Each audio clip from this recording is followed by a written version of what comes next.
Before we get into this, real quick, make sure you subscribe, like, and drop a comment. Not because I'm begging, even though, yeah, I kind of am, but because it actually helps this channel a ton. And honestly, if you don't, I might just show up to your next fan call, sit there in silence, and make you explain to your bias why I'm there. So, safer to just click the button. Also, sorry for disappearing. I know, it's been a while. I wish I could tell you I was off doing something exciting, like meeting my alt bias in person or uncovering some ancient K-pop lore in a dusty basement, but nope. I had writer's block. And not the cute, aw, I just need a coffee and I'll be fine kind of writer's block. No, this was soul-crushing, staring at the screen while my brain plays elevator music kind of block. I've been working on this giant script about all 5 generations of K-pop. Huge video, massive plans. I'm talking like K-pop Avengers Assemble level of this project. I got to the 4th gen part, and then my brain just refused to go further. It packed up, went on vacation, and left me here in the dark. I've never procrastinated this badly in my life. Usually, I'm like, go, go, go, but this script has been sitting for over a couple weeks, and that's abnormal for me. So, I figured, instead of sitting there staring at it until my hair turns gray, I should just talk about something else. And that's where we land on today's topic. Fan calls, or, as someone on Twitter so perfectly put it, idols getting paid to go on Omegle. And honestly, they're not wrong. Think about it. You've got your idol just sitting there in a tiny little square on your phone, waiting for the next stranger to pop up. Call after call, not knowing if it's gonna be a sweet, respectful fan, or someone who's about to traumatize them live on camera. Imagine logging in for work, but every meeting is a mystery box. You either get free cookies or you get yelled at by a guy in a dinosaur costume. That's a fan call. I truly don't understand how some fans don't see the problem here. You spend all that money, you fight for your spot, you beat the ticketing system like you're in a video game boss battle, and then when your big moment finally comes, instead of just talking to your idol like a normal human, you decide to say the most bizarre, unhinged, or deeply uncomfortable thing possible.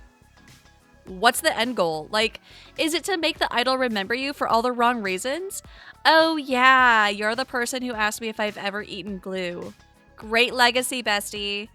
Honestly, it's not all bad. I do sometimes see fans being genuinely kind or modest or making lighthearted jokes that actually land instead of whatever some of these moments are.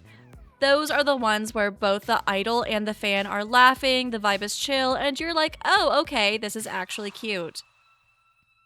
But then you have the other category. The people who treat the fan call like it's a performance for social media instead of an actual conversation with another human being. Idols are people, not content machines. They're not your TikTok clout generators. And here's the thing, I already know if I ever got a fan call, I would be completely useless. Some people have outfits planned, questions prepared, props ready. Me? I would just sit there, frozen, probably waving like a badly animated video game NPC. The call would end and I'd be like, wait, did I blink that whole time? Meanwhile, there are fans out here making their idol read entire scripts, perform skits, do challenges, boldness levels I cannot comprehend. I feel like the idols must have to mentally prepare for every possible scenario before a fan call.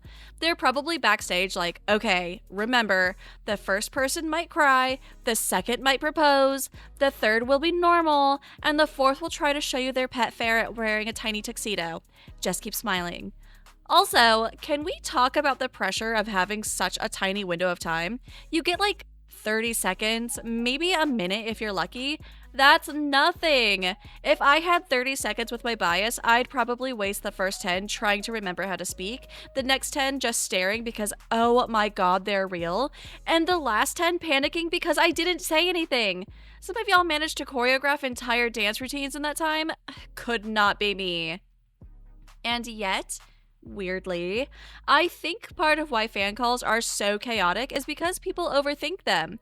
You get so hyped up, so nervous, so desperate to make your moment stand out that you forget the best thing you can do is just be normal. Or at least normal ish. Because if your idol remembers you, you want it to be for good reasons, right? Not because you scared them half to death with a life sized puppet. Anyway, that's all I've got for today. If you enjoyed this, make sure you subscribe, like the video, and comment down below so I know you're still here. Actually, if you watched all the way to the end, I want you to comment awkward silence so I know you're a real one. Trust me, I will be checking. And if you don't, maybe I'll tell your bias you once tried to learn their choreography and fell over. Your call.